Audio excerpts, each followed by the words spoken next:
कुठल्या कोणत्याही सत्ताधाऱ्यांच्या दबावाखाली घेऊ नका की जेणेकरून आमच्या भावनांचा उद्रेक होईल. उद्या उद्रेक झाला तर आम्ही ह्या नगरपालिकेमध्ये आम्हाला रोखणं कठीण होईल.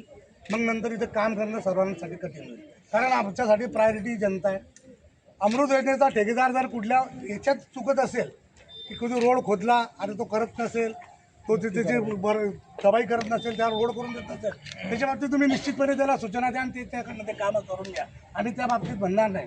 परंतु जे चालू काम आहेत, चालू कामं जर अशा प्रकारे बंद होत असतील आणि जर चालू काम बंद करायच्या संदर्भामध्ये कोणी लेखी सूचना न देता फक्त तोंडी सांगत असेल आणि कामं बंद पडत असेल आणि शहराला वेठी धरण्याचा प्रकार चालू असेल, अजिबात खपवून घेतला जाणार नाही.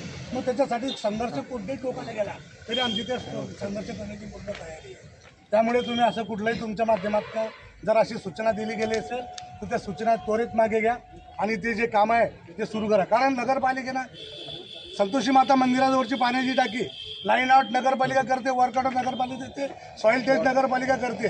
असं असताना तुम्ही अचानकपणे जर कामं बंद करत असाल म्हणजे हे केवळ सुडाचं राजकारण आहे. नवीन काही करायचं नाही, परंतु जे कामं सुरू आहेत ते बंद पाडायचा जर प्रकार असेल तर असे अजिबात आम्ही दाखवून घेणार नाही.